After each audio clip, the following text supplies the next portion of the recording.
This episode is brought to you by Mr. Oxy's Dr. Lean. Hey kids, do you like to get crunk? Of course you do. Drink Mr. Oxy's Dr. Lean, the light and refreshing beverage that is just what the doctor ordered. Find out what makes all your friends cooler than you and grab a can of Mr. Oxy's Dr. Lean, packed with real sugar, artificial flavoring, and a kick that is sure to knock you out. 5 out of 5 doctors swear by the great taste of Mr. Oxy's Dr. Lean, and why wouldn't they? It has 3 times the FDA's recommended daily serving of opiates.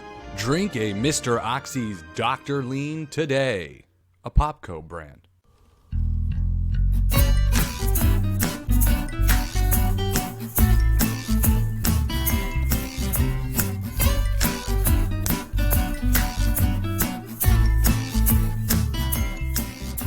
Hello, and thank you for cracking another Road Soda 126.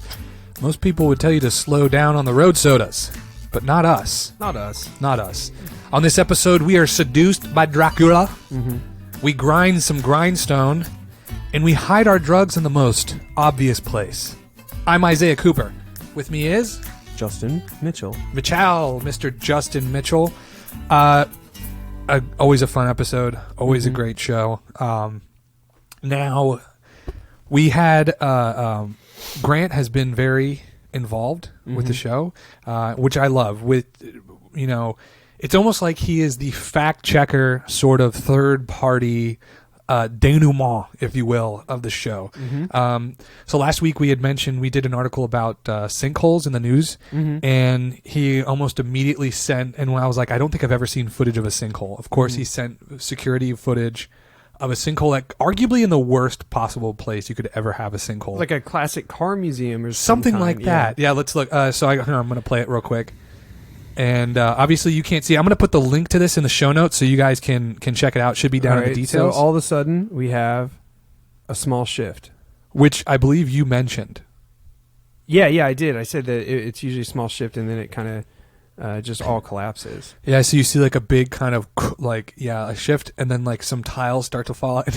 And these look like very expensive cars. There's like 4 of them, and they all look very, very well taken care of. Yeah, they are. I'm just checking to see how much long, and they're all Corvettes. Oh, and then boom, all and of then them it's done. Yeah. It's over. That's really sad. I actually found a news article. I think this was in 2017, but I found a newsroom thing of it, and it was a Corvette museum. Oh God! And so I was right. Yeah, classic cars. Classic cars, and the Corvettes that the 2, I think there was like 2 actually fell into the hole. They were like one of a kind. Yeah, unreal, man. One of a kind. They just gone. Great place to build your car museum. So that's interesting. That's what it looks like. Now it could be somebody in a sleeping bed, man. Also, then he sent, he sent another email. Guys, you can send in, again, if you're listening to the show and you hear something and you want to pipe up, you're like, oh my God, that's like, I have something to say about that. You can do it. You send it, you can write into the show, roadsodamail@gmail.com, or you can also call us at 706-200-1213. It's an easy number to remember. You can always just, as you're listening, just call and give us your comments, and we'll play it right here on the show. So let's see, he last week we did a whole segment on Byte, the new predecessor to Vine, which has been out now for a couple of weeks. And Grant was also a Vine user, and also, that's how I met him and everything. But this is what he says. These my Bytes. So it's at Precious Memories. If you go on Byte, at Precious Memories, I'll be sure to add him. This is my first time opening this email. So he said, my thoughts on Byte. Where are the hashtags? I saw people using hashtags, but myself, I've only posted one thing, so I wasn't sure if they were working or people just using the hashtags, but they're not actually linking to anything. Was kind of important, like hashtag late night party patrol competitions, etc., which that was kind of cool back in the Vine days. They had this thing, it was once a week. They had people hosting a competition, and so there would be like there would be a sort of prompt, and everyone would make vines based on that prompt and hashtag it with Late Night Party Patrol, and there'd be people that were checking them, and they would choose their favorites, and they would like revine them and post them on their own profiles, and then at the end of the night they would announce winners, and then those winners would end up hosting the next one. It was a really cool thing that they had set up. So hard to not post old vines. I've done one now, 3. I've done 1 new and 3 old so far. So many people have, like, I looked on my phone. I actually have old vines saved on my phone too, and I've been considering posting them myself. But I've got back in the habit. Nice to see some familiar faces popping up on there. I hope it continues, which I hope it does too. I hope it. Well, if Grant's on there, I'll download it. Well, fuck yeah, it's a kind of an app that's like. Vine in itself and Byte are just breaths of like different air. Like when you're scrolling through so much of, because it's more creative pushing, whereas there's a lot of cringy shit on there, but there's a lot of times you end up running into stuff that it's like, wow, these guys like really put in a cool effort, and you can see the effort, and they made like an awesome, like they created a cool product, where it's like Instagram and all that stuff is just so steeped in like, here's my tits and my ass, and here's my muscles, and check it out, like it. Where so it's kind of like a different, when you start scrolling through something like Byte, it's just a different experience, and it's kind of nice. And then it also inspires you to, do something on your own. So yeah, that's you can check out Grant's at Precious Memories, and I'm gonna go ahead and check that out as well. But yeah, it can't hurt to download Byte and see what's going on. Hopefully it gets some traction against TikTok, which is fucking big. But also, you can call into the show, 706 200 1213. That is the phone number that you can call. Now let's see here. This came to us on Wednesday. And yeah, let's see what he says. Sorry. Hey, it's Grant with my review of Grindstone.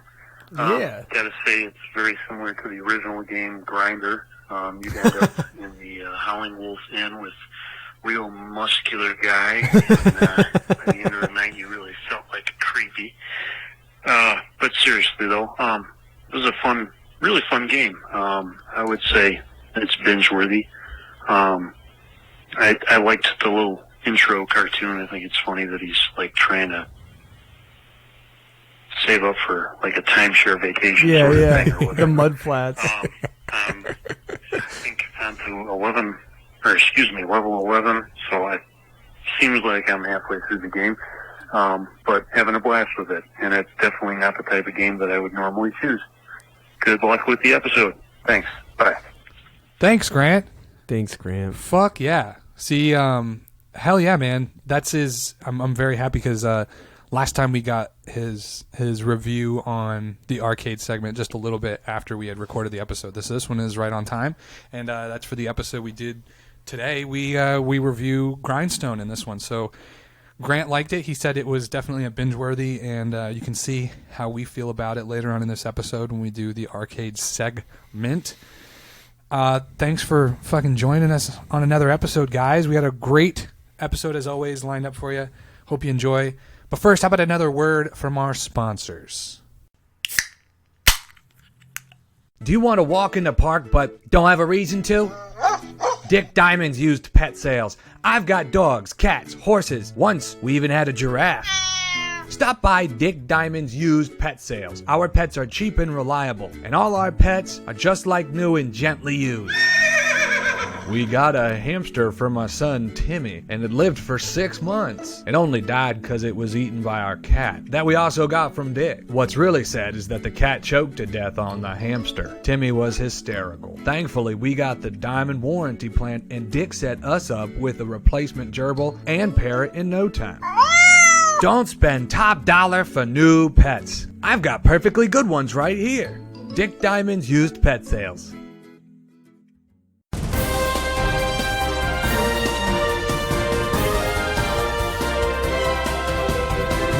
Is the segment that everybody waits for every week. It's The people thirst for our shattering news. they hunger for more news every week. It's it's working for Fox, it's working for CNN, and it's going to work for Road Soda. We're really trying to bust into that market, even though we really just take their news for the most part.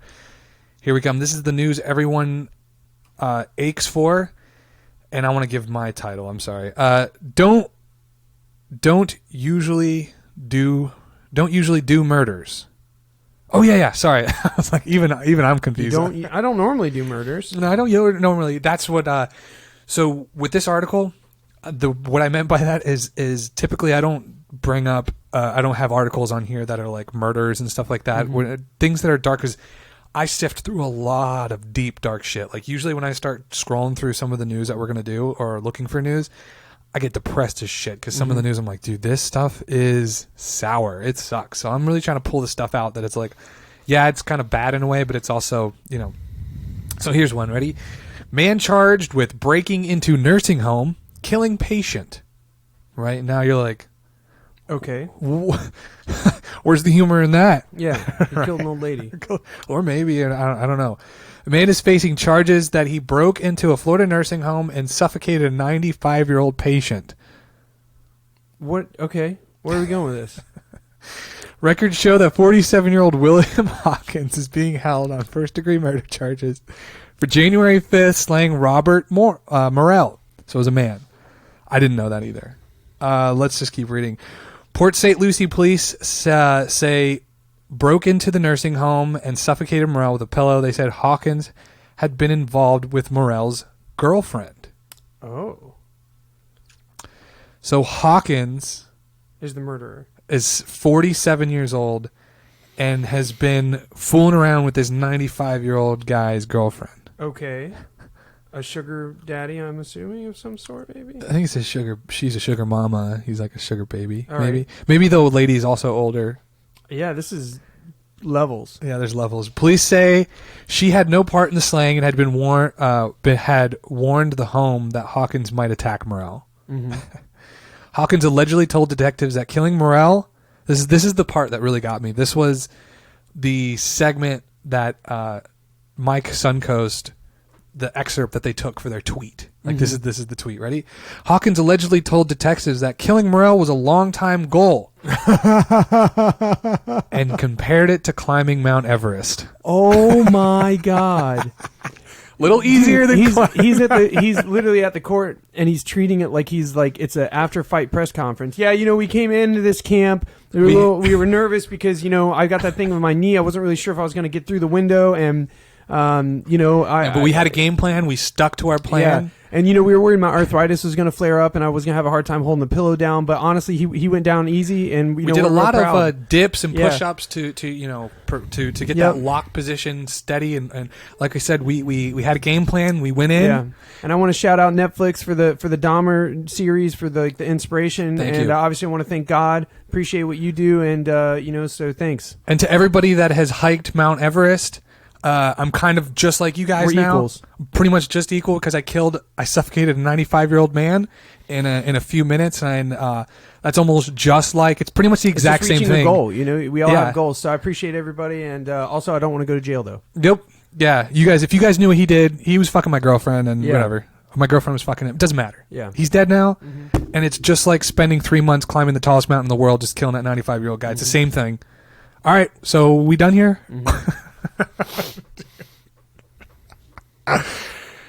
Oh man, so here's look at the picture of the guy. I know, he looks like the type of dude who would murder somebody. He looks like a murderer.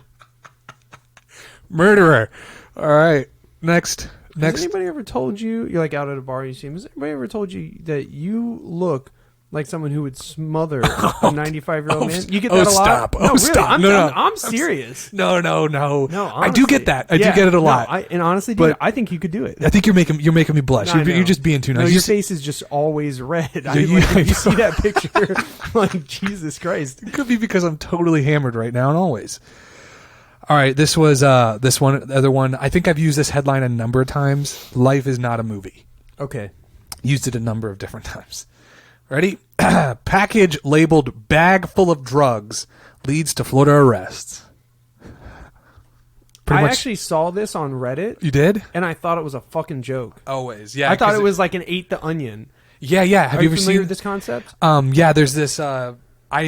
When I recently started going through Reddit, I saw that they have the subreddit Not the Onion. No, it's called Ate the Onion. Ate the Onion.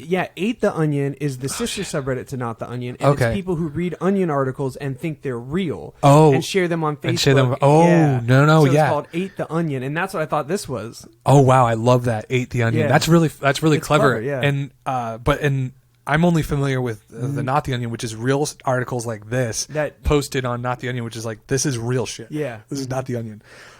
Which if I could go way, way back in time, that's might be what I named this Yeah, segment. yeah.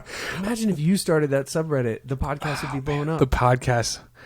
Maybe it would be easier just to make a time machine. Yeah. To go back in time. That'd be easier than making the podcast big. Package labeled bag full of drugs leads to arrest. And that's exactly what happens. As you can see, it's like this canvas bag with big letters and then it looks like a makeup bag. Yeah. And it just says bag full of drugs. Did they think were they trying to do the hide in plain sight? They'll trick? never check in there. Yeah, they won't check. They're never. It's if it was a- psychology, Isaiah. They're not gonna. I'm telling you, dude. They're not gonna check. Just let's just do it. Look, man. I mean, it says it right on the bag, though. Yeah, no, I get that. But the thing is that if you saw a bag Uh-huh. that said bomb on it, Right. you would assume oh, there's not a bomb in there. I mean, I would check. Would you? Well, I mean, if it was my job, Look, Isaiah, listen. I took a intro to psychology class Okay. at community college, Okay. and I learned about a little something called reverse psychology. okay. So basically, What? it's yeah. So basically, it's a way to socially engineer somebody to do the opposite of what you want them to do. Okay. So if we put bag full of drugs on our bag full of drugs, Uh-huh. no one's gonna look because they're like, no one would be dumb enough to do that. Right. So you're. I'm saying we're dumb enough to do that. Okay. Yeah. Okay. So you're trying to. I would never put. So you're trying to make me feel dumb for not putting my drugs in a bag labeled bag full of drugs, and you're using doing- reverse psychology you're on doing so me well. for that. You're doing so okay, great. I get it. Here's the thing, dude. It says, so authorities say 2 men caught speeding down Interstate 10 in Florida's Panhandle were carrying a package marked bag full of drugs. Florida Highway Patrol troopers stopped the car after clocking it at 95 miles an hour. You think That's the first mistake. that's your first mistake? Like if Don't you're speed when moving you're- yeah. goods. Now, I'm not a criminal, right? So just take this with a grain of salt. Mm-hmm. But you want to follow all the laws Yeah. surrounding like what you're doing, right? Absolutely. Yeah, because you don't want to draw attention to yourself. On Saturday, and discovered that the man was arrested on a felony warrant. He called the sheriff's deputy to assist. So obviously they show up. A canine alerted. Oh, dude, I haven't read this article, but don't tell me it took the canines being like, no, check the fucking bag. Yeah.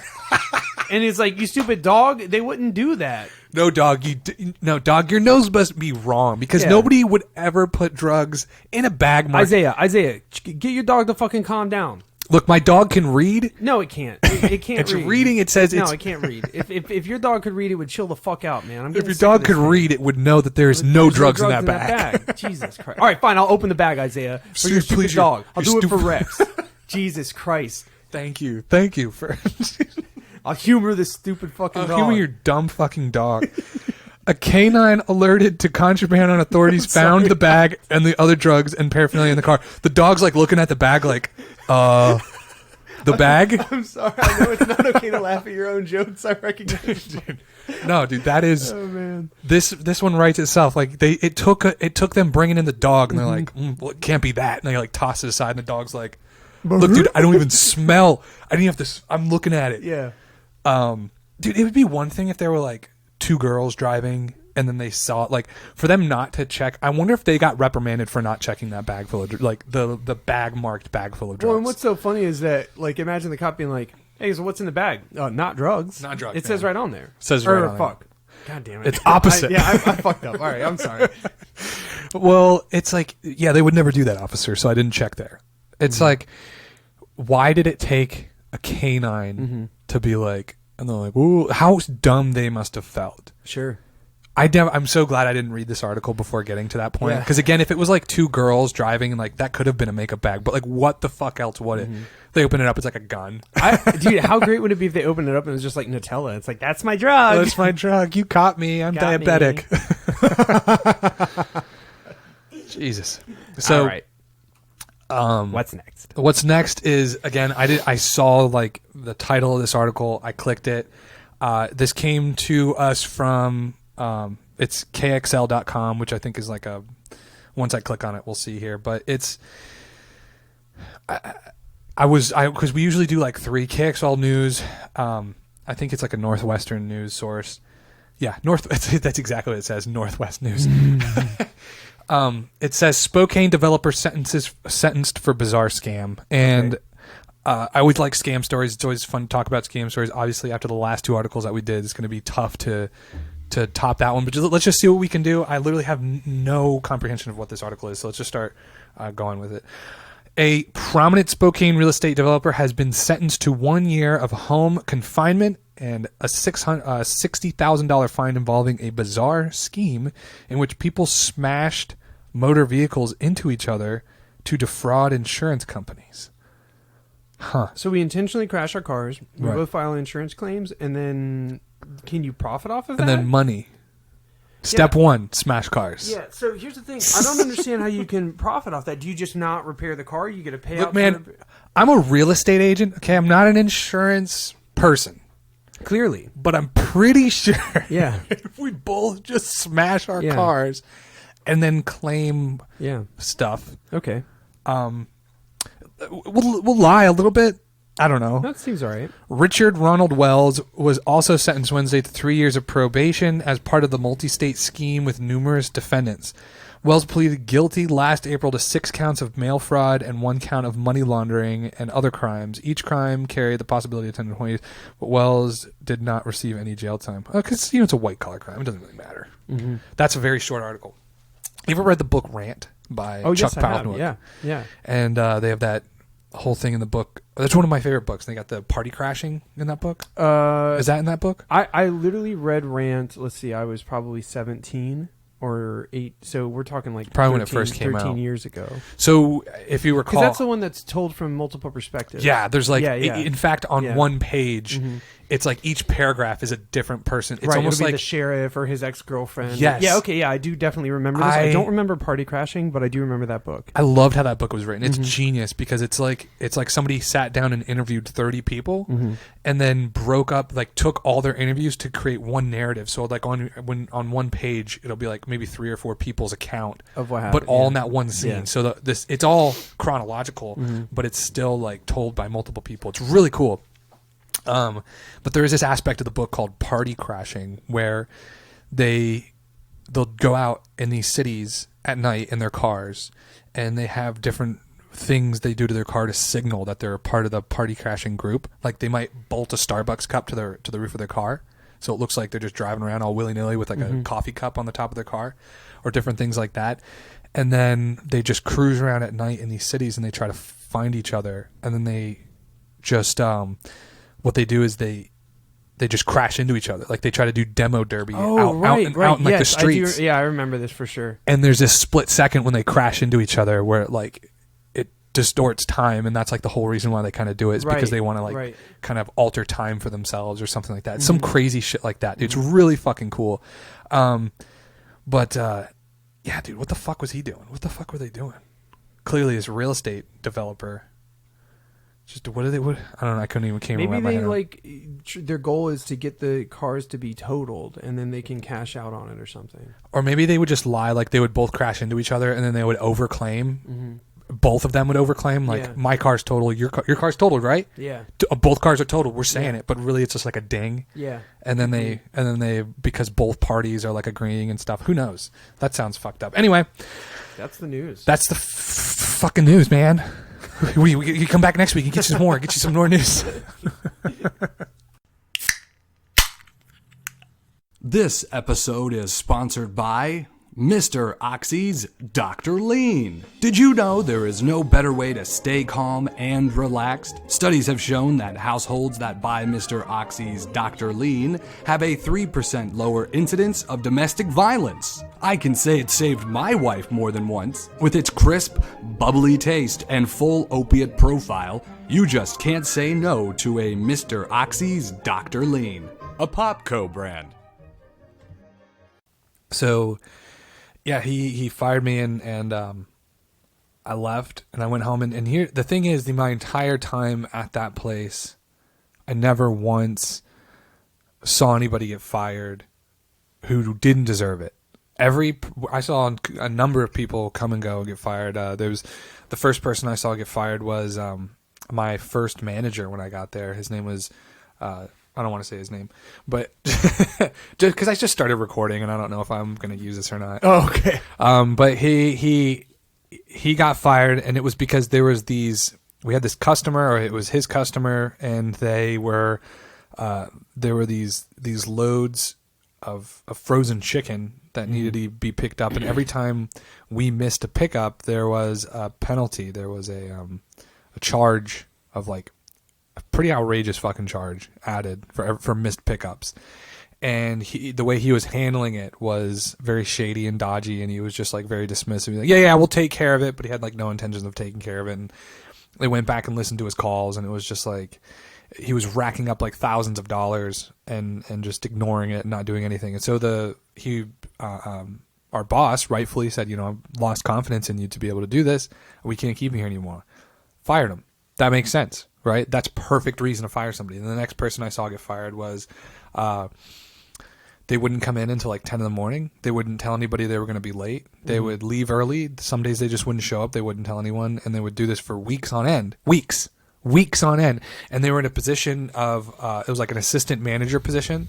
So this one guy has such a large book of business that he had to have somebody manage it for him. And that was her book, and that was her position. So it was like a manager over a lot of people. She got fired, rightfully so, right? She had perfect reason to fucking get fired. The next guy, very, very dodgy. So much so that it created a verb in the company. So this guy's name was Chris. He was, and I'll say his fucking name because fuck that guy. And he was hired at the exact same time as me. We started on the same day. And from the second I met him, I knew that guy was fucking greasy as shit, and I didn't like him. And he got moved to a different team, and he got chewed out a lot for making 0 phone calls, doing nothing, right? So I would like be fucking hammering on the phones and trying to get shit done, and I'd look over at him, and he would just be sitting there with his arm up on his head, just like looking at his computer. And it would get to me so much, and they ended up moving him onto a better team with more freight than he was making more money on. And it really pissed me off because he was doing nothing. And then they came down on him for not making phone calls. So what he did was he started punching the phone. And it wasn't like carrier. Like there's hundreds of thousands of trucking companies in the U.S. It's the number one job in America. Mm-hmm. And we have access to complete lists in any state, country, zip code of those companies. And you can go there and you can find hundreds and hundreds of phone numbers. You can just dial those phone numbers all you want. But he wouldn't even do that. He was just 8576309, just fucking punching numbers. And they would go back and look at them and like call them. And they were like police departments and shit. Like just, dude, if you're gonna just punch some numbers, at least make them trucking companies. At least try. At least fucking try. My God. Dude, so this guy, and that's not even what he did. So let me try to explain this to somebody who does not, who is not in the company. So I'm not really understanding what a truck. The thing, they got the wheels, got a lot of them. Well, not on tracks. No, okay, so it's not a train. Okay, not a train. Yeah. Now, boats are the ones without wheels. Accurate. Well, God, this is hard. All right, so I'm out of the company. What's the deal? Okay, so this is what he was doing, right? So on a team, a load comes out, and a load is a company going, we have 30,000 pounds of gummy bears sitting in Berlin, Pennsylvania, and it needs to go to East Cicero, Illinois. Here is $900 to move that. Please move it. So then the sales rep gets that information, and then he turns to his brokers, and he's got 3 or 4 of them, and he gives that information to his brokers, and they immediately jump to the phones and start calling trucking companies. Now, there are these websites that are available, and truckers live post, and they're like, I'm in Berlin and I'm looking to go to Illinois, right? That kind of stuff. So you're looking for those guys. We also have a vast lane history of shit we've done. So you would also go there and you start calling guys that have done that load for us before. Hey, are you there again? Are you there again? You there again? That kind of shit, right? Now somebody finds a rate. Somebody finds, now we got it for 900, so we want to do it for as much less than 900 as we can, because the margin is what we live on. That's our money. So he's going to try to find like an 800 or 750. So I find an 800, boop, and I send out 800. And then on most teams, there's like this stipulation of time where they can keep finding other things and kind of like beat each other out. It's usually like 3 minutes, right? So somebody says 800, and then Chris would go, I have an 800 too. So then I have 2 800s, right? And then a minute will go by, and then he goes, I got a 750. And then somebody might say, I have a 700, and he would just go, I got a 650, right? Because a lot of times we would have to be in chunks. But would he actually have it? Well, no. Everyone else in the company would. Right. That's the thing. But here's what he was doing, right? I got a 650, right? So what he would do is he would find a truck at like 800, right? So he did find the 800. So he has a guy that'll do it for $800. And he's got, but he wants to win the load. So somebody else finds a legitimate 750, and he just goes, I got a 700. And then somebody finds maybe a legitimate 650. He goes, I got a 600, right? He just keep going. Whatever it needed to be to win it, he would win it. And then he would turn to the paperwork that we send to the truck, and he would write down 800, send it to the truck, and then before the paperwork, and then like immediately change that number to what he told everybody he booked it for, right? So everyone's looking at it, and it says like 600. And then he would wait until the weekend on Sunday, and he would sign back into our software, and then he would readjust the load that he did that with back up to the rate that he actually paid for the truck. So this man is unethical. Outstandingly, right? Wow. And this wasn't like, and he was doing it just so he could beat the people around him, just so he could be like, I beat you. And he would do that. He would do that shit, and then he would look at them and he'd laugh, and he goes, you'll be better next time. I beat you. Like, dude, this guy was a slimy sack of shit, right? So they caught him doing this, and it wasn't like, I did it once, I did it twice. They didn't know how many times he did it. They couldn't figure out how many times. It was just like a lot, right? It was not once, it was not twice, it was like an amount. And what he would do is he would write down. So he cost the company a lot of money, is what I'm Yeah, he stole a lot of money. Yeah, because other people that he said he beat had legitimate, like when they said they had a 750, they actually had a 750. So you would have made more profit. Yes, if we'd gone with them. By actually a large percentage. If you're talking about 750 to 900 versus 800 to 900, right? Like that $50 is a lot of money. That $50 is a lot of money. It's a large percentage, and because it sounds like your margins for this particular thing. It seems like volume is more important, because it seems like your margins are not that great. Well, I mean, yeah, if we have if we're given $900, and then we spend $700, $200 isn't that bad, you know. But yeah, you do want high volume, and then volume usually in that same percentage area is how you live. So you guys are looking at like somewhere between like 18 and 30% of profit would be ideal, or not profit, but margin. Right? Right? Yeah. And then that margin is divvied up, like we get a percentage of it, right? And then the company, obviously, it's fucking outrageous. But dude, it was, so this guy, and then he was doing that, and they caught him, and they fired him, and that. So from then on, and I don't want to pat my own back, but I'm going to pat my own back. I'll pat it for you. From then on, anytime somebody said, I have I have an 800. And then the next email came out. I have a 750. And as soon as you did that, somebody on the team would just either send a picture, or they would send crisscross, or they would send a picture of the duo crisscross. Yeah. Because that's the guy's name was Chris. Oh, nice. But I coined it. That was crisscross, and dude, to this day, So that was your legacy. That was my legacy. Was the crisscross. I coined that term with that greasy motherfucker. But anyway, I say all of that to say that when I got fired, like those are the people that were fired before me. And when I went in there, his basis for firing me was your performance on Friday was shit. Right. There are people in there that had a month of poor performance, and they call him into the office and they go, look, last month you didn't do so well. Your call volumes were down, your margin was down, and it looks like those kind of go hand in hand. So this next month we really gotta here's some benchmarks. We gotta hit these benchmarks, and I need you to do better. I need you to do better this next month. Now go out there and fucking get them, right? I've had those conversations, like when I first started, there was but it would be like a week. I'd come in and be like, hey, what's going on? It looks like you're not doing so well this week. So let's try to do better, right? Because every person that this guy hires is an investment, especially somebody who the knowledge of the job, the knowledge of the not just the job, but the entire industry is extremely valuable.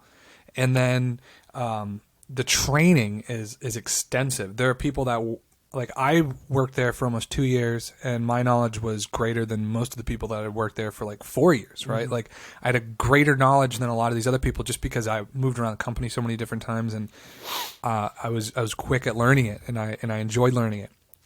And so when you hire somebody else, you have to hope that they're going to learn just a fraction of that information. And not only that, but you're paying them for a couple of months just to fucking sit there and learn. So it's it's a suck on your pocketbook, everything, to fucking hire new people. So you do what you can to keep the people. You don't just fire them. Why would you fire them? That was the impression that I had until I got fired. And then I got fired, and I went home, and it was fucking rough. It was really, really rough. And I got a bunch of phone calls from the people that still work there, and texts and stuff. They were all like, holy shit, what happened? We don't know what's going on. We're sorry. What can we do? Can we help you? All that kind of stuff. And I just fucking ignored everything because I didn't want to talk to anybody, obviously. And then it was finally that, the day after that, I started, answering phone calls and talking to people. And it turns out that somebody else was fired that same day. So it wasn't just me, it was another guy, and then another guy put in his 2 weeks, all on the same day. And it was just, and if it wasn't for the third guy putting in his 2 weeks, it's almost very safe to say that there would have been a third person fired as well. It's almost like that was just by the grace of God that landed in his lap. Yeah. Because to me, not to me, but man. once we started piecing it all together, and I was talking to the people that were still working there, especially the guy that put in his 2 weeks, he was like, yeah, man, you just got to think about it like this time of year when we're all doing our tax returns and we're getting money back, companies like his are paying a lot of money. Mm-hmm. They're paying a lot in taxes. And it was in November, December, that last quarter, we all realized he was making these crazy decisions. He created our position, and our position was just two people getting paid and not making anything for the company, not doing anything for the company. And one of them was his brother, and he eventually fired his brother, but his brother was a fucking junkie. Mm-hmm. And it was just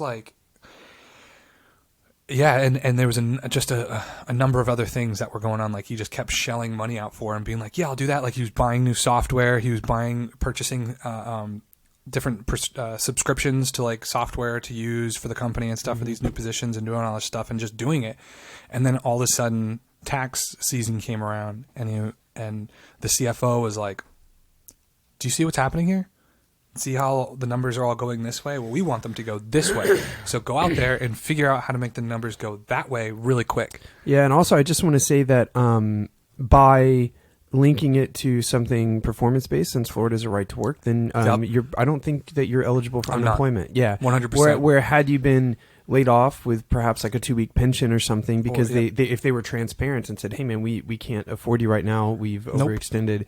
Yeah, so that's a very shitty way to go about that. Dirty dicked, because that's exactly what it was. Yep. What it was a is it a pension? It's something else, a severance. Yeah, I'm sorry, I called it a pension. No, yeah. it's fine. Yeah, I think it's probably technically a very similar thing. It's the same, but a severance.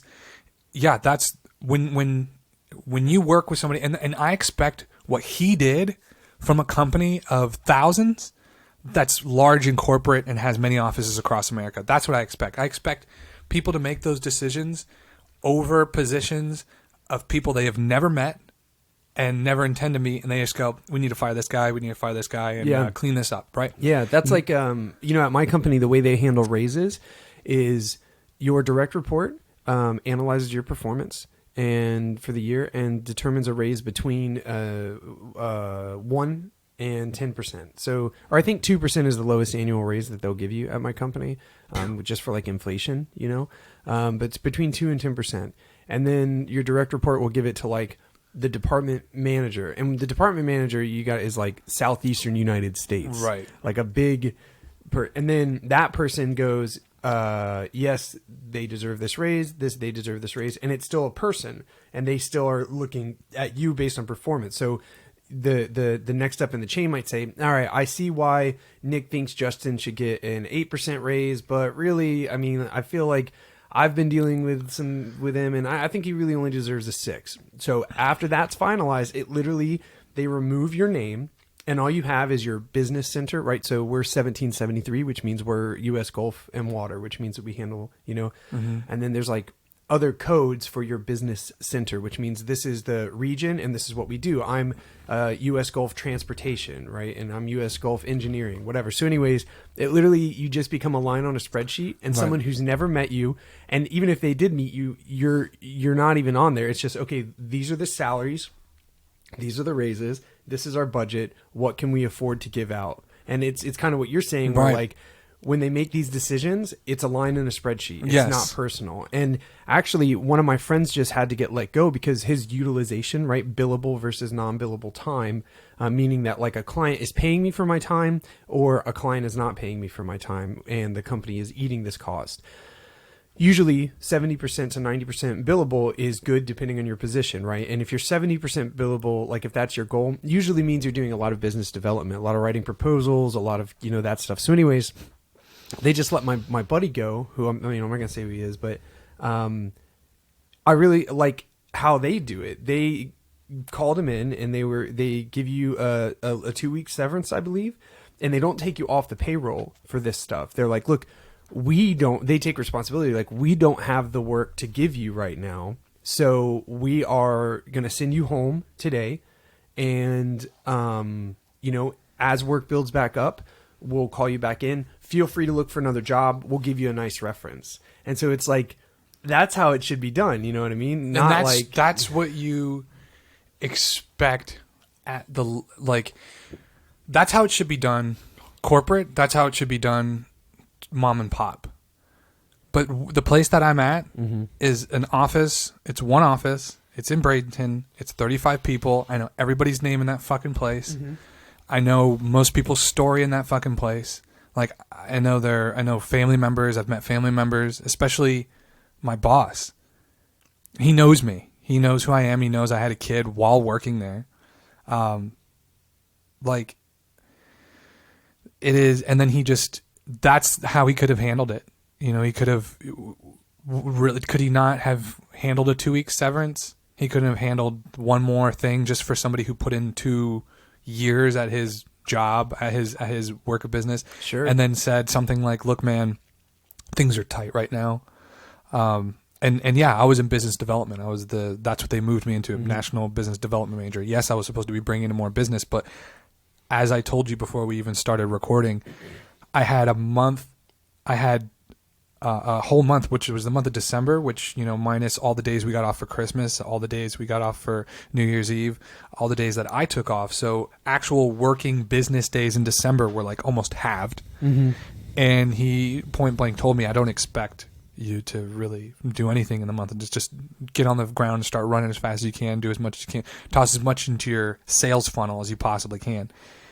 And then of course the month of January, and then as soon as the month of January ended, yeah, it's not working out, we're gonna have to let you go. Yep. And it's so obvious, like when you let more than one person go in a day, it's so fucking obvious what you're doing. It's not like you just all of a sudden, and it's at the beginning of the fucking first quarter. Mm-hmm.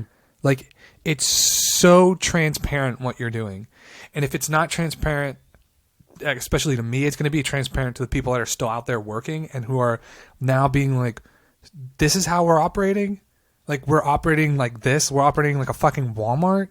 Like, again, I expect that. I expect you to cut my ties and say, go fuck yourself. But it's like, dude, you know me. You know me. I sit 10 feet outside your fucking office for the past 2 fucking years. Yeah. And you're just going to go, hey, you know what? Friday kind of sucked for me. Yeah. Go fuck yourself. Yeah. It's a shitty way to let somebody go. Dude, it was hard as shit. It was hard as shit. It was, and yeah, I had to, I had no intentions of leaving that company. I mean, obviously I'm doing the podcast. My only intention was, and that's for anything in life, is if the podcast starts generating some kind of income and doing more, this is what I want to be doing. Mm-hmm. But other than that, like, I'm there. I'm fucking at your business. I'm showing up every fucking day and I'm doing what you're paying me to do every fucking day. Sometimes people have a bad day. Do you fire them over a bad day? I gotta hope not, because I would be fired. Apparently you fucking do. Yeah, man. And as soon as, and that's the exact reason when I did it, so I couldn't fucking file unemployment, because it was performance based. Like, what a cocksucker! Seriously, fucking cocksucker, dude. I just didn't expect it. Anyway, all the people that work there immediately started calling this company that, like, almost half of RTL is staffed by people that used to work at a different company, and the different company being Van Groff Williams, and so they all immediately started calling this lady that is like the manager over there, and I was getting calls directly from this manager lady to me. Oh, so you like got something lined up? Yeah, I had an interview yesterday morning, and I got the job. I start out at a higher base pay. Hey. Yeah. And then what I was getting paid, and I make more margins than what I was doing at my final position. So my final position, I was making 8% of everything that I brought in, and that's at the highest percentage that I would make. Here, at the lowest percentage that I would make, the very lowest percentage, I'm making 10% of everything I bring in, and then it only goes up from there. Yeah, and that's congratulations, man. Yeah, and I'm a week out of work until the 17th, and I need to pass a piss test, but it's going to be kind of difficult. You got it. Yeah, I got someone else's piss is what I got. Yeah, that's what I'm talking about. But yeah, dude, it was just fucking A. So that's the whole story, man. Nice, congrats, Isaiah. Yeah. Hey, new clubs again, Bob? You just got a new set. That class action lawsuit I was a part of just settled. Oh, really? Which one? The one involving red Toyota Corollas. But, you drive a Lincoln. Exactly. You gotta call these guys and get in on the action. Class action now. There are so many class action lawsuits. If you haven't settled with one yet, you are missing out. That's why we are here. Class Action Now. Matching real people with real class action lawsuits. If you or someone you know has ever eaten too much at a Golden Corral, or felt ridiculed for your film purchases checking out at a Holiday Inn, or been groped by a priest in Vermont or Pennsylvania, coming soon, Ohio, or been sexually harassed by Donald Trump, or did that tweet from Stephen A. Johnson spoil the ending of Game of Thrones for you? Then log on and fill out our short survey, and we will match you with class action lawsuits that fit you. Remember, if you're not settling, you're losing. Class action now.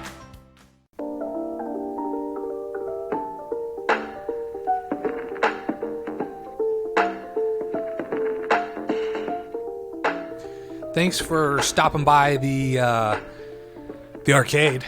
Let me just make this known to everybody. This is not a daycare. No. Okay? This is an arcade. We come in here, we play video games. Yep. It's not a place where you can just drop your kids Can't just off. drop 'em off. I'm not going to watch your kids. No, man. I don't care what your kids are doing in here. I'll give him espresso. Give them espresso and then I kick them Espresso out. and Mountain Dew. I say, no, Yeah, get out of here. them all No, jacked up. Yeah. Yep. No, get out of here.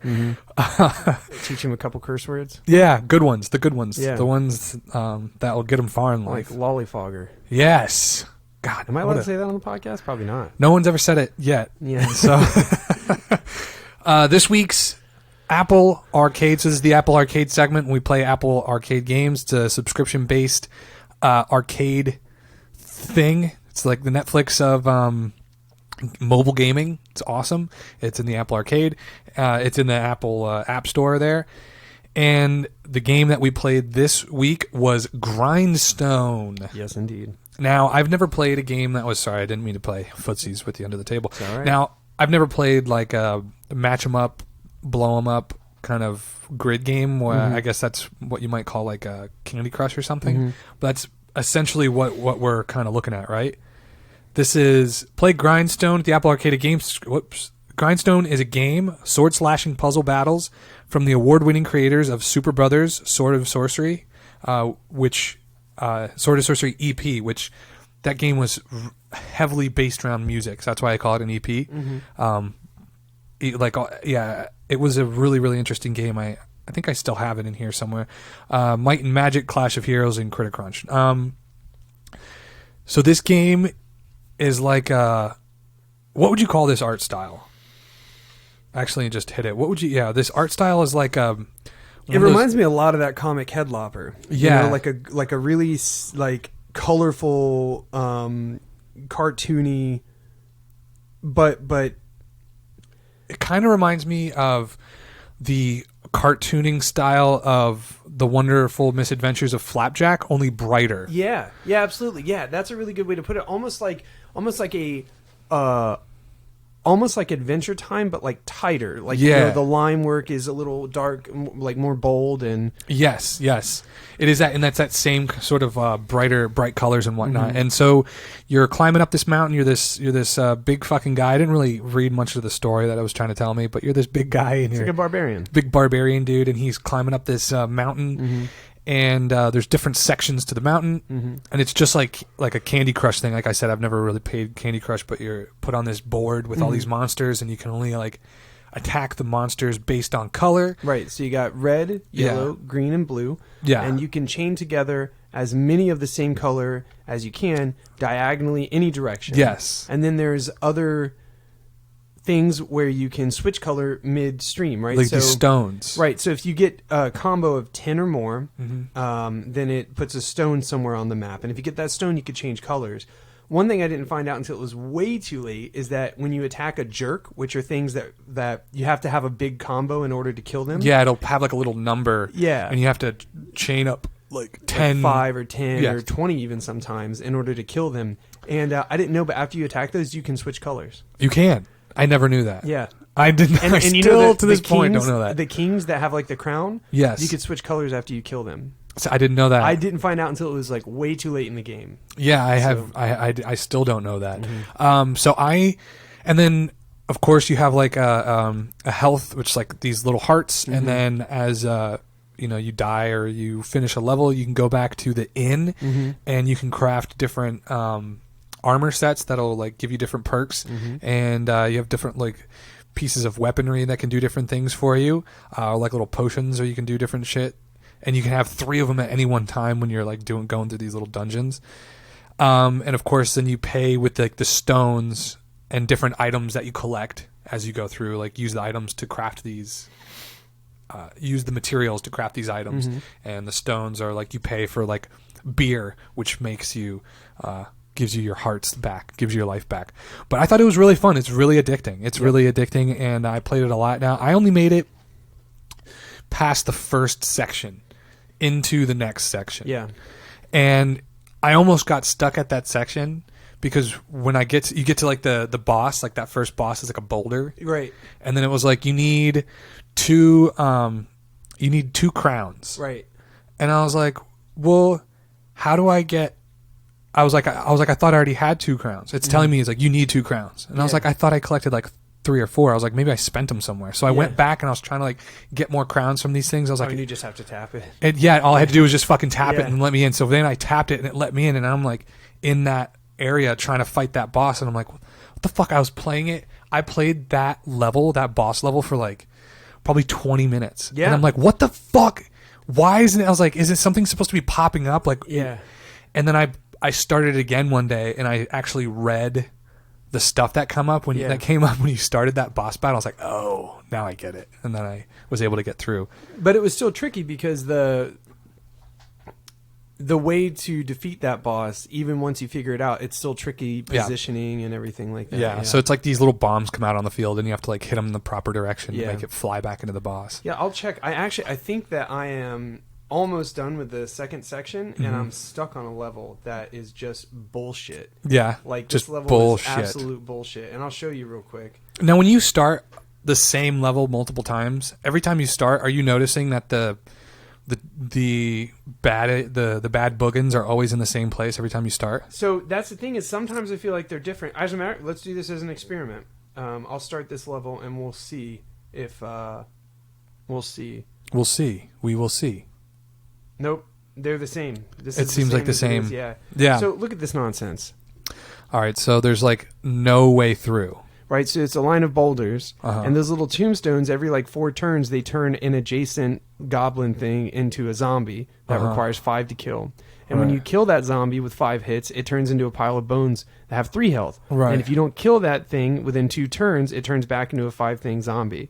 Right. So, like, this is where you really have to start thinking about what I kill, what is going to drop down from the top row.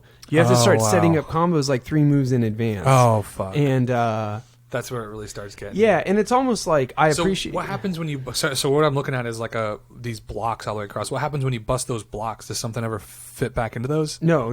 That opens a path, and then you get Okay. a resource from it, like an ore or Okay, something okay. like that. And so, but basically, the thing I enjoyed the challenge, but I was really hoping this was going to be like a quick puzzle game for like when I had a second. More mindless, but now it's like, Yeah, nah, and you now gotta it's like like, yeah, sock you- the yeah. time, which is not So- bad. No, it's not bad at all. But this is impossible to be a play it while you poo game, because Right. you'll be sitting there for a half hour trying to beat a level because you get pissed off.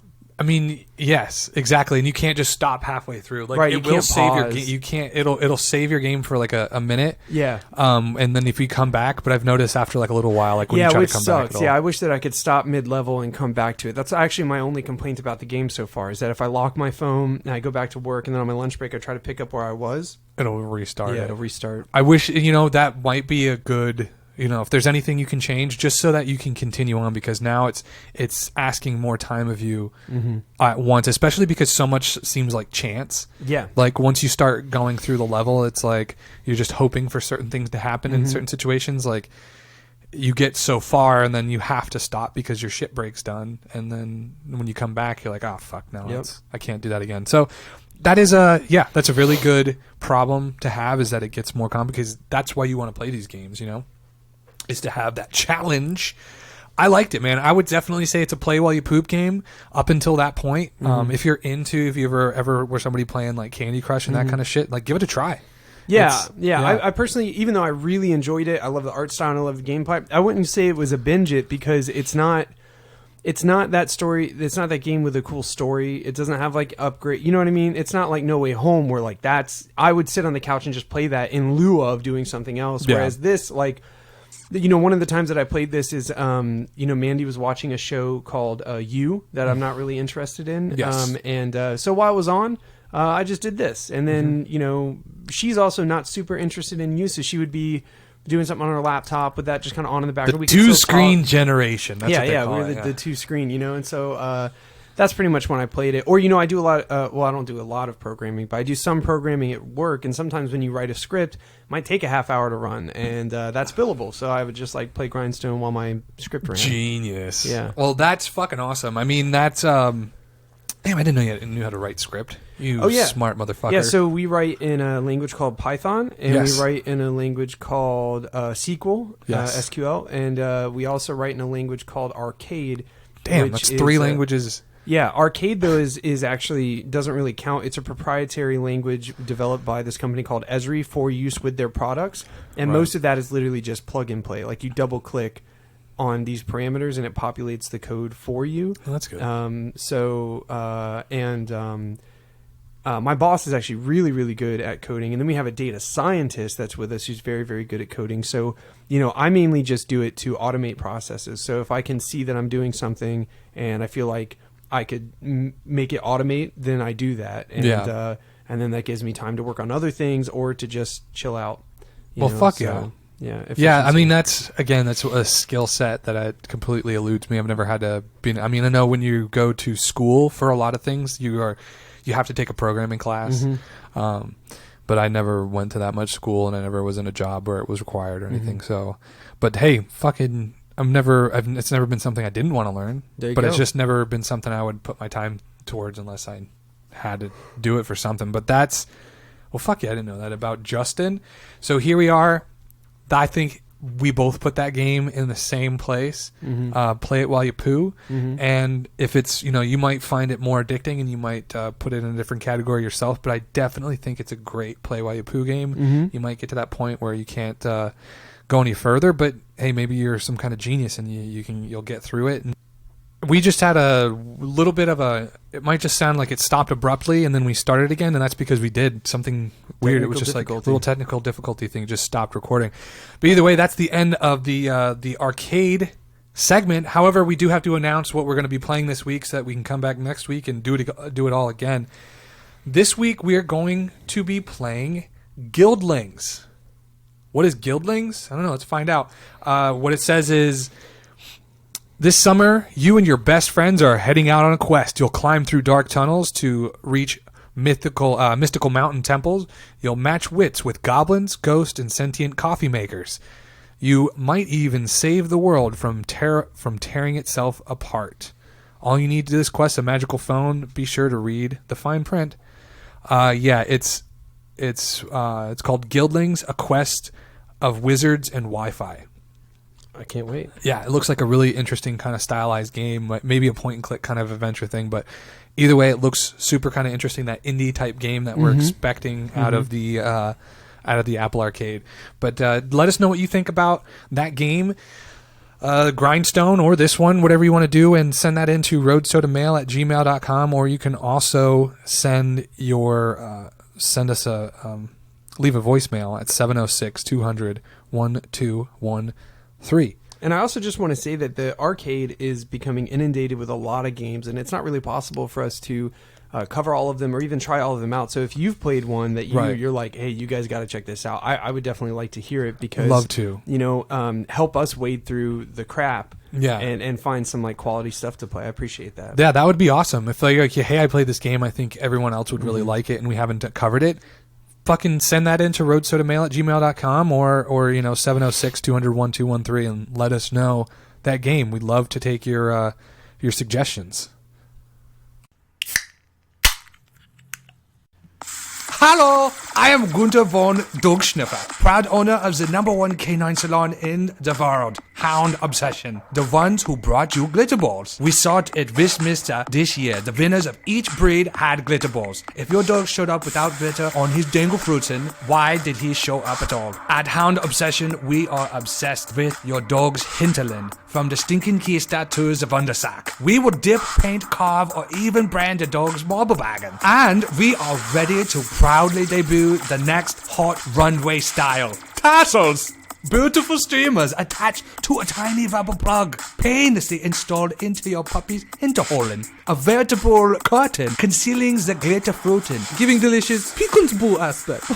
At Hound Obsession, we are obsessed with your hound.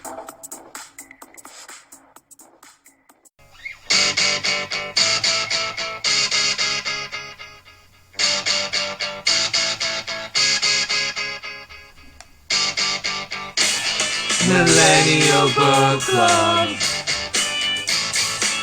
Millennial Book Club.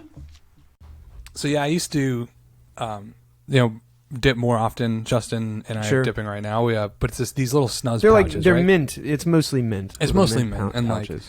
Yeah, a little bit of lip nicotine is good for the conversation, right? Yeah, sure. So I was up in Pennsylvania a while ago, and this guy, I was at a flea market, okay, and I had dip in my lip, and I had like a spit bottle with me, and this guy running like the flea market, this old farmer guy saw me. He goes, "Oh, I used to dip for 30 years. I did dip," and then he saw the bottle in my hand, and he pointed at it, and he goes, "I never spit though," and I was like, "Yeah," and he goes, "Nope, swallowed it." Gross. Yeah, that's what I said, and then he waited a beat, and he goes, "Never got worms." I'm sorry. Look, let me tell you something. like- If there are people in your family who have worms, Right. I'm telling you, it's not from chewing tobacco. No, well, that's what prevented it. See, you understand? I never got worms. I never got worms because Never got worms. I swallowed it. Yeah. Oh, I took it the wrong way. Like he was Like- like, I was rolling the dice every time I swallowed it. Like this might be what gets me worms. No, he's like, "Yeah, never got worms." That's great. And I was like, "Yeah, me neither." Yeah. So, right. I don't need to. Well- I don't need to swallow that. It's like, is that the secret? Is that you? Anyway. Hey, just real quick, I'm going to tell you. You remember how I told you that Mandy celebrated last night? My wife Amanda. Yeah. And I told you that she was going to be in rough shape. This is what she just sent me. It's regrets. Regrets. On a nice, comfy just couch. Regrets. Yeah. That's, yeah, I feel you. So Is this the? this is the minimum box count, which is a parameter that is chosen by the minimum box checker. Okay. And what their job is, Yes. it could be a man or a woman, Uh-huh. okay? And it could be a baboon if it's really good at counting, honestly. It's I've fine. seen some good baboon counters. The point is that if you have what you see people who are good at counting baboons, there are 4 baboons. No, wait, that's 5. That's 5. There's one hiding in the tree. He don't have worms. All right. So if you go to a warehouse and it doesn't have a certain number of boxes, I've heard of this. the company doesn't look legit, and No, it it doesn't. will not succeed. So No. empty boxes are typically put in now Just if to you- make it look like. it look like. So we got They the do this a minim- lot in Russia and China. And, Yeah, so we got the minimum amount of boxes in here to make us look legit. My dad was a minimum box checker. Really? Yeah, Is that how for- he paid his way through college? Oh, technical. Yeah. Technical. Well, all right. institute. So what this actually is? It's the Millennial Book Club. Thank you for that long meandering intro with a couple of different stories there to the Millennial Book Club. This is the segment where we just talk about Netflix originals. There's no books involved in this segment, so you can breathe. You can relax. You can relax. We're just watching TV, and but it's only Netflix originals. And this episode or this segment, this discussion is going to be about Dracula. Now, Dracula. When you last week you're like, let's do Dracula, I wasn't as excited with these longer form like TV show things. Like it's basically like watching 4 fucking movies. Every episode is an hour and a half long for this thing. Yeah, it's like watching exactly. And I'm not typically too excited about those. But you know what? I was like, it's hot, it's fresh out the kitchen, and let's do it, right? And I'm very, very happy that I did. So right now, before we go anymore, I watched almost all of it. Did you? I only got to see the first 2 episodes. So I'm almost done with the 3rd episode, and I kind of want to just say spoiler alert, so that we can. So how about this right now? I want to give my rating of this up front. Okay. I'm going to say must watch. Yeah. I'm Okay. gonna put it there too. I'm going to say must watch. Now, let's start talking about it. And I'm going to and once we start getting to a point where I'm like, we're going to fucking start ruining for you guys. If you've got Netflix and you've got like a couple of nights to watch this show, even if like.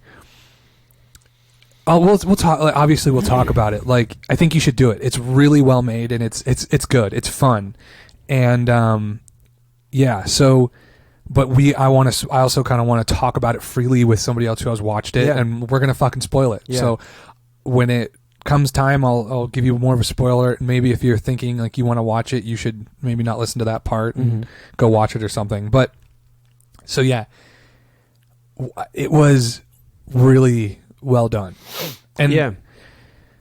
let me just read it's not the Netflix thing. It's just the Wikipedia. Dracula is a television series developed by Mark Gatiss and Stephen Moffat.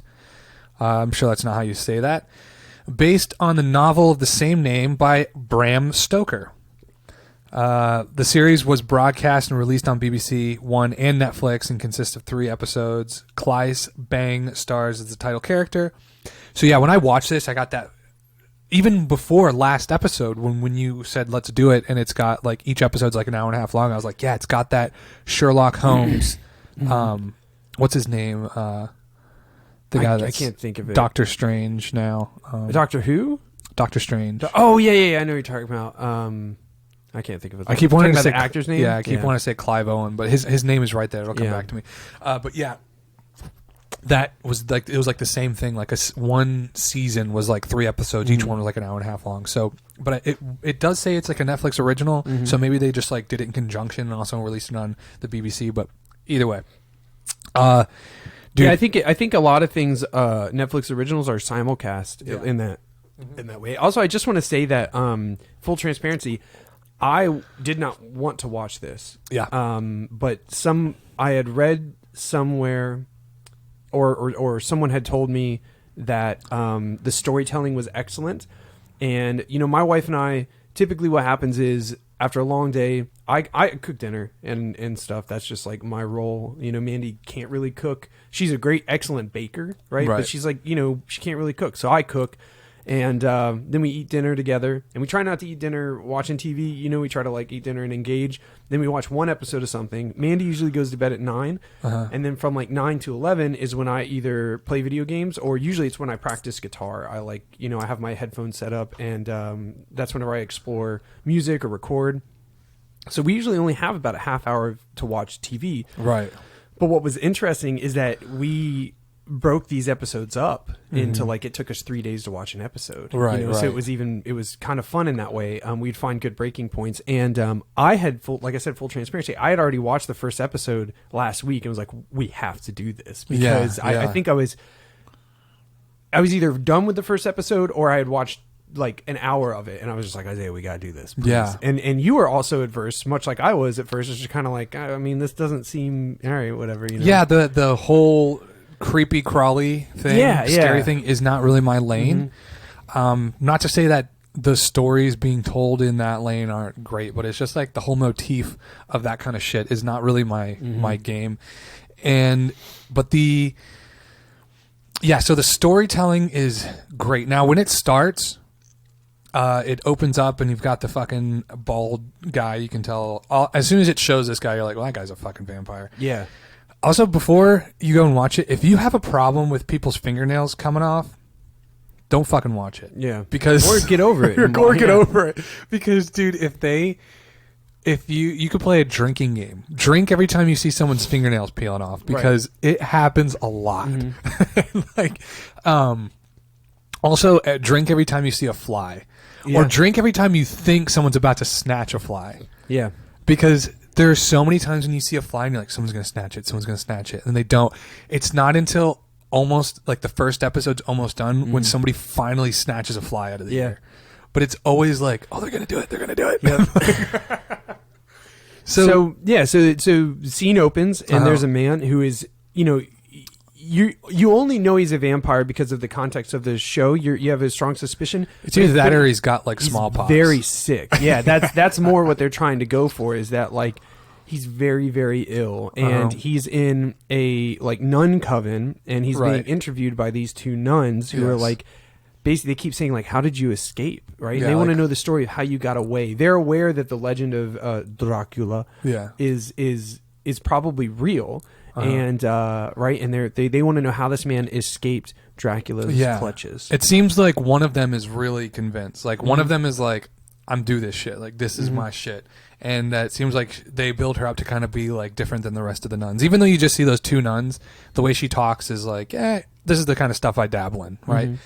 And and of course you understand that when she walks in, she's got this stack of like a transcript, and she sets it on the table and she goes, so I know that you wrote your story here. You wrote for like a week and a half when you first got here, when we first brought you here, and but we want to hear the story. It seems like you left a lot of things out, so we want to hear your story. So if you could just kind of tell us about it. He goes, well, I wrote it all down. Just, come on, just you left some shit out. Just tell me.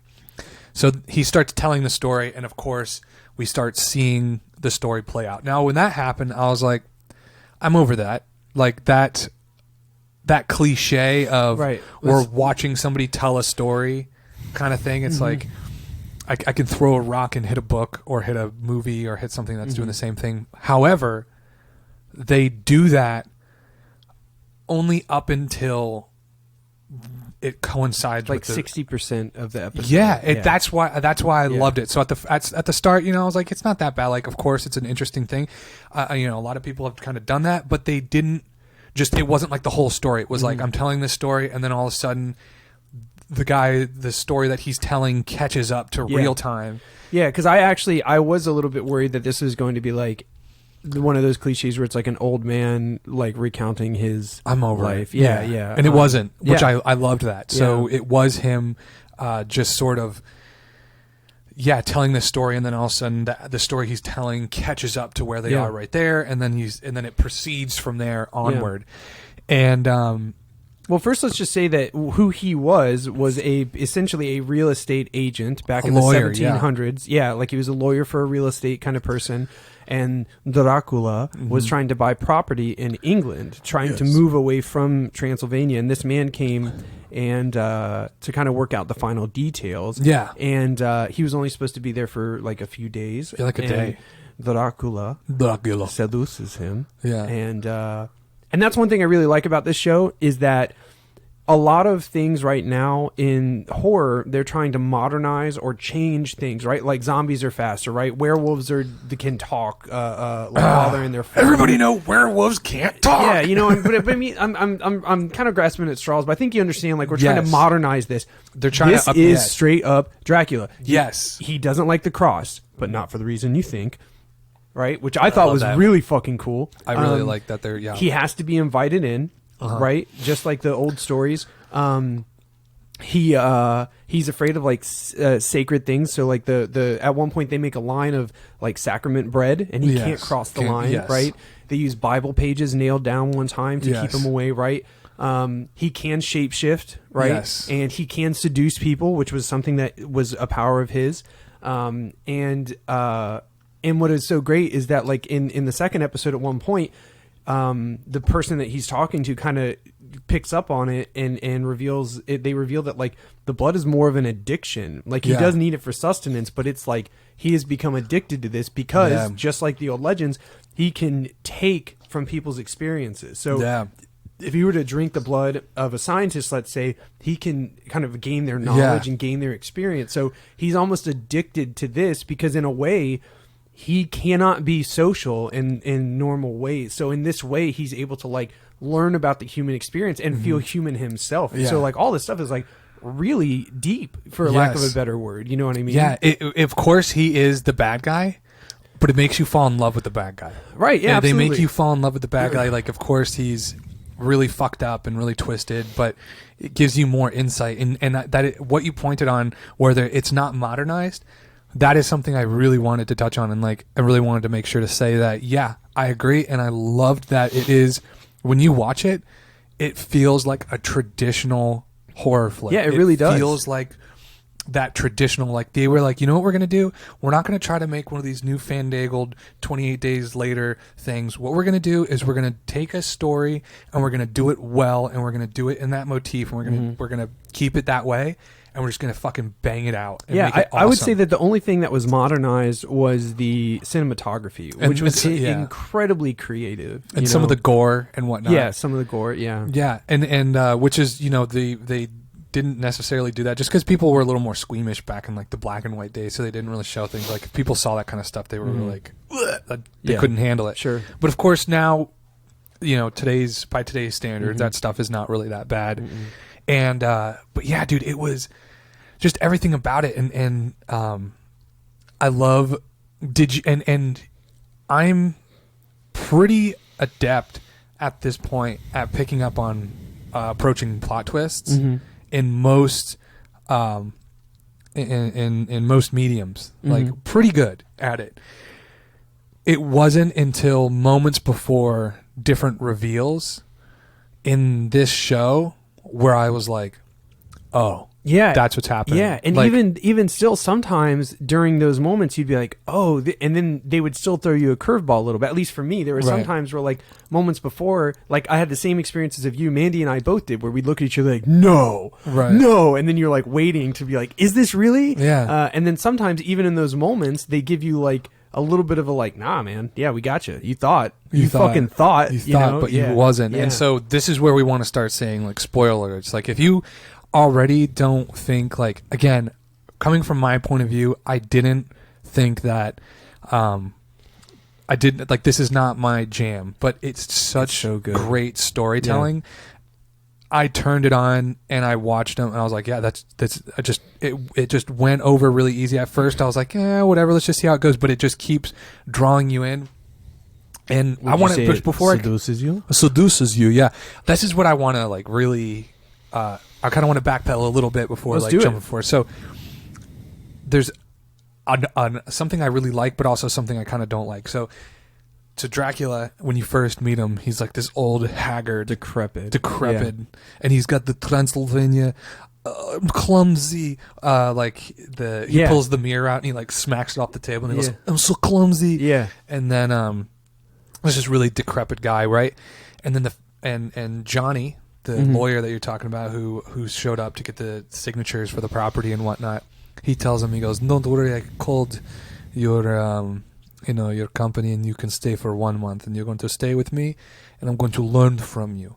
And he's saying like all this strange shit to him, and he's like, "I'm not a teacher." He's like, "Don't worry, you just have to just be around me and I'll absorb you." I'll absorb you. Yeah. Right. And what's cool is that like this whole time you're seeing him basically become less decrepit and his English is getting better Every night. Yeah. Every next day. Yeah, but they're still alluding, like at this point they're still just alluding to him being a vampire, right? Like, and you still don't know what version of a vampire he's going Right. to be, right? You don't see him feeding on this guy or whatever, so Yeah, and and I love the aspects like each morning he wakes up, and again, this is like where some spoilers are. Like this is pretty early on in the show, so it's not. You see him; he's old and decrepit. The next day, he's already fed on this guy a little bit, and he wakes up, and he's the Johnny's downstairs at dinner, and you see Dracula, and he's talking with like an English accent now. Like now he's speaking more. His English is much better. And his hair is a little less gray. He's a little less wrinkled. And this continues day after day until he's like a much younger, more invigorated looking fellow, like in his 40s, right? Not somebody that looks like they're in their 70s or 80s. And I loved that because it shows what the blood does for him. It immediately just paints this picture. The blood allows him to absorb knowledge and information. It allows of that person's life. So now he knows all about that person's life. It allows him to learn their like languages or learn their accents. Gives him life itself. So you learn all of that stuff. But throughout the show, it never reverses. That's one thing I kind of didn't like. Is he gets to that younger age. And now, obviously, you saw the very ending of the second episode. This is a big spoiler alert. There's a lot of years jump. Yeah. When it goes at the very ending of the second episode, it jumps a lot of years. yeah, And you like see 250 years. Yeah. And he didn't he wasn't aged back to his older self. So Well, it that makes you leads- wonder how long was he holed up in that castle without a visitor? Yeah, it must have because 250 years might not. He might have been there for 1,000. He said years. there's a number of times between the first and the second episode that he says he the oldest numbers he ever says is 400 years. Right. 400 years old. Yeah, you're right. And so for him to not feed for a very large fraction of that, and if you look in the castle, from what we can see in the castle, he has like a lot of shit he's feeding on. Like he's got that room filled with boxes of those bodies that he just stuffs them in. He's like, I'm done with this, stuff it in here. Like it's not like he was starving to death in this castle. Not to mention like his like room with his brides and shit, just like weird stuff. Like, so it just, I love that they showed us with that tool. They in the beginning they showed us how the blood works for him. but I don't like how they didn't stick to the rule of how it works. Right. They didn't stick to that rule of like, well, if this is what it does for him, then you have to show over time it's got to do the inverse of that. And because how did he get to this point at the beginning if it doesn't?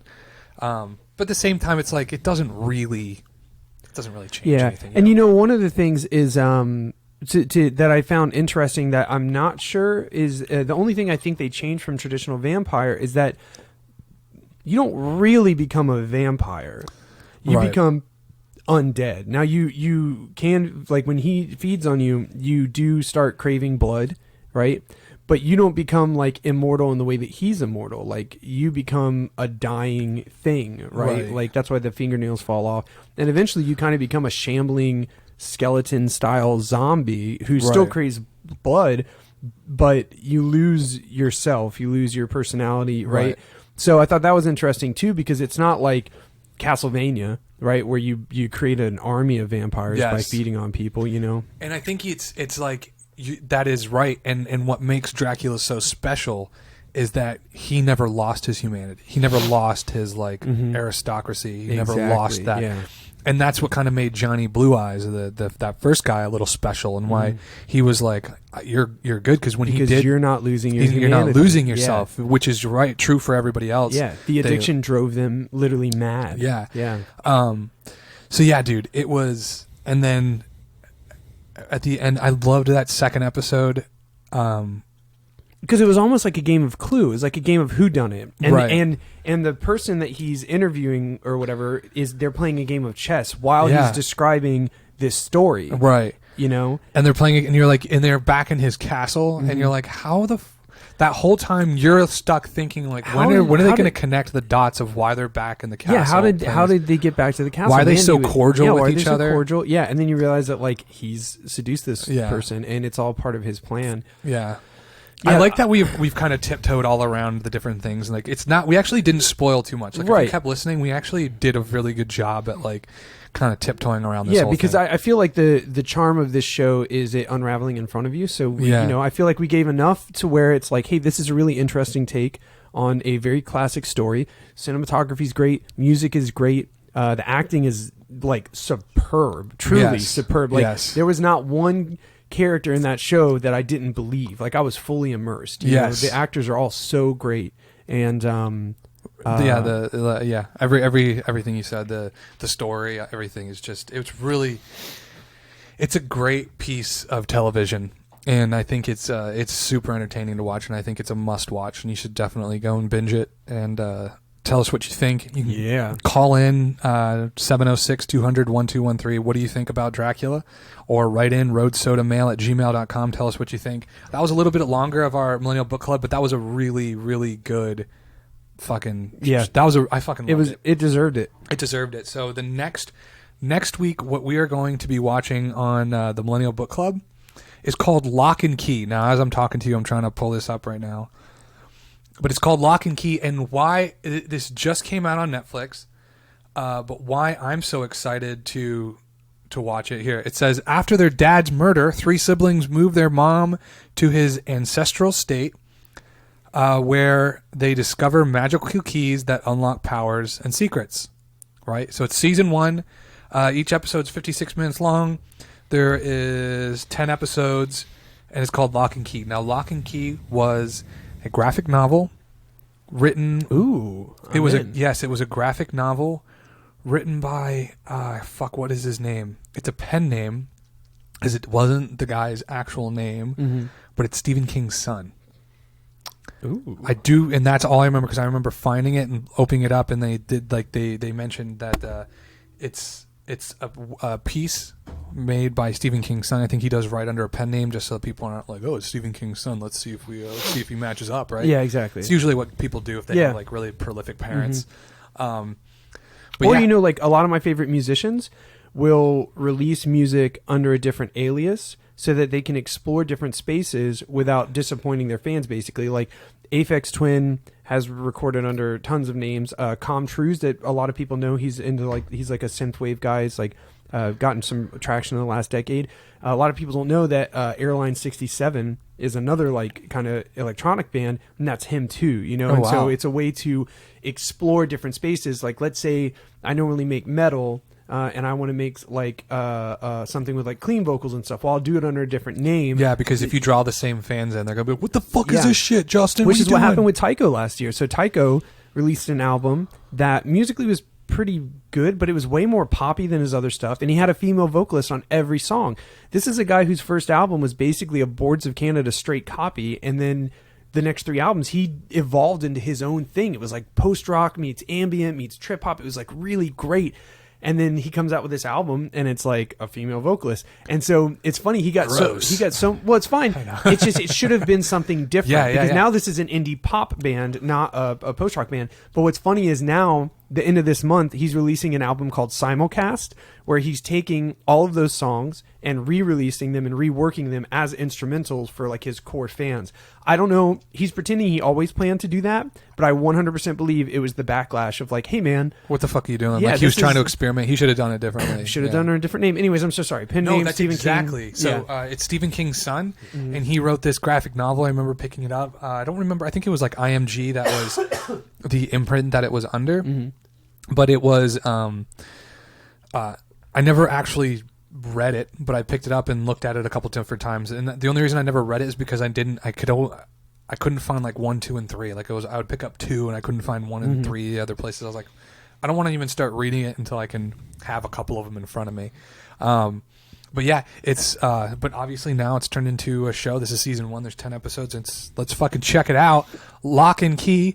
Tell us what you think, and join us on the next episode, and we will discuss Lock and Key on the Millennial Book Club. And of course, the phone number again for the message to leave is 706-200-1213.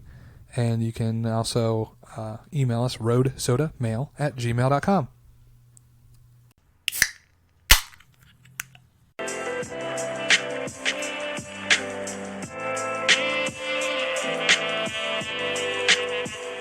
Ooh, that one almost took it out of me. But you know what? It's also something kind of invigorating about a road soda. Once you just crush them, you just fucking crush it against your forehead. Yep. What did you learn? I learned that reverse psychology doesn't work on canine unit dogs. No, especially if they can't read. Yeah.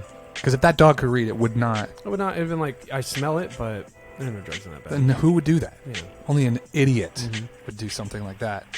I learned that, killing a 95-year-old man with a pillow is equatable to, climbing up the world's tallest mountain. It puts you in a similar. club. Yeah, you know? it does put you in a club. Did we learn anything else? I don't know, but I do have a short anecdote that I'd like to share. I'd love to if hear that's it. okay. Love to. And actually, if Grant is still listening, this is kind of for him. Okay. Okay, so I play this game whenever we go out to bars that have the Tune Touch or Touch Tune, whatever. It's like a jukebox that you can access from your phone. Mm-hmm. What I like to do is I like to play rock that progressively gets heavier, and the bartenders have a cutoff switch that they can like stop the music. Okay. So I like to see how far I can push it, and also I like watching the people around because it goes from like a lot of pop country and a lot of like nothing's wrong with this music, Right. but a lot of like classic hits, like Journey and stuff Yes, like that, you yes. know. And then every now and then it'll be like, so I start off with last night. My wife was celebrating having finished her second rotation. She was out with some jiu-jitsu friends and started off with a song called Black Tongue by Mastodon. Okay. It's pretty heavy, but it's not metal. You know what I Right. mean? It's like more melodic It's, and yeah, kinda, it's heavy rock, but it's still pretty brutal. The drums are great. Mm-hmm. So it went over okay, but you could definitely see that after Brad Paisley and then Mastodon comes on, people are kind of like, Okay. what the fuck? Who's putting this on? Yeah. So then the next song I played was this song by Gojira called Silvera off their album in 2017. Like heavier music, but still like singing, right? And it didn't go over well at all. Like, No. people were not digging it. We were all thought it was funny. And then I was like, you know what? I've never done this before. You gotta push it. I looked for Meshuggah. Okay. I don't know if you're familiar with them. They're a Swedish progressive metal band, and they basically gave birth to a whole new genre of metal with polymeters and polyrhythms and weird time signatures. And not to say that other bands didn't use this, but also their specific guitar tone with a tight noise gate. So everything's real staccato. They don't let notes ring out. So it'd be like, boom, boom, sugar down, down. I love that. It gives it, it's, and the drummers, instead of relying on like typical metal tropes where it's like always double kick or like, you know, typical rhythms, the drummer follows only the music. So the drumming is very melodical. So like every note, every drum has a purpose, every hit, and then the cymbal will keep time. So you can groove, and then they're all dancing around that. So it's in 4. Almost all their songs are in 4, contrary to popular belief. It's the phrasing around it that in the polymeters that make it feel like it's in a weird time signature. So anyways, put on the song called Bleed by Meshuggah, and I chose the song for a very specific purpose because I knew it was going to be heavy. I knew people were going to hate it. And because the bar is so loud, I knew that the ambient break in the middle would be too quiet, and people would think the song was over. And finally, and then it comes in like, with a super heavy breakdown. And I like engineered this, and when the song goes to the ambient break, people cheered because it was over. Really? They're like, oh, finally. Yeah, people are like, thank God, they were cheering. And Dave Gacky, he goes, oh, they cut it off. He's like, there's more. It's like, no, dude, this is the ambient break. He's like, no, I can't hear it. It's like, I'm telling you, dude. I'm telling you, there's more. They think it's over. We've got them. Yeah. And dude, when the song came back in, there was an audible groan from the whole bar. Just, oh my God. And dude, it was like, I was ecstatic. And then they ended up cutting the song when it came back on. Because they like, do have that kill switch. Yeah, they were like, we're done. No, you're done. So it takes it only because one of the bartenders, I heard the female bartender was like, oh my God, it's still going. And like, it was so great, dude. It was so great. And nobody knew it was us, but I love it. And it takes somebody who's only very knowledgeable in music to be able to do that, to be able to find the progression. Like, hey, they're going to like this one. Yeah. We're going to lose them a little here. Yeah. We're going to fucking lead them out into the woods here. And then it's going to get real brutal. But it was just the audible groan when the breakdown came back after the ambient break. And by ambient break, I mean like clean guitar, no drums. Like the song, for all intents and purposes, were over because the noise of the bar drowned it out. Right. And it was just, it made my night. It was so great. Just, it comes back on and everybody's like, oh, dude, and the bartender goes, oh, it's, I forget what she said, but it was something along the lines of like, Jesus, it's still going. And then she cut it off. Dude, I fucking, that's a fun game to play. That's kind of social experiment. You take it outside. You have that extra little thing to be doing when you're out. And with do you everybody. know Gustavo from Jiu-Jitsu? Maybe if I don't. He wasn't with us this time, but I let other people in on the game. And Gustavo has a different strategy. He tries to play really annoying pop music. Oh, okay. And he actually has done the best of anyone in this game because he played the Best Day Ever song from the SpongeBob movie. Right. And it got cut faster than anything I've ever played. I was like, damn, Gustavo, like, you know how to get it done, man. Yeah, that's right. I know how to get them to cut that smart, shit. Man. That was good.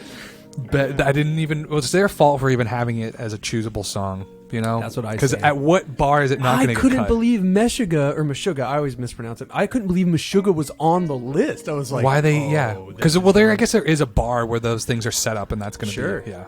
Yeah. So, anyways, well, fuck yeah! Thank you guys for listening. I'm gonna leave you with something. The same thing we always leave you with, and that's go to bed early. Just go to bed early. And of course, let me remind you that next week we're reviewing Locke and Key in the Millennial Book Club, and we are watching. We're playing Guildlings in the arcade, and we'll catch you next week with all the fun stuff Road Soda has got for you. Thank you for joining us. You can reach out to us at roadsodamail@gmail.com or call us 706-200-1213. Leave a voicemail, and thank you again for cracking a road soda. Go to bed early, right? Go to bed early. Go to bed early.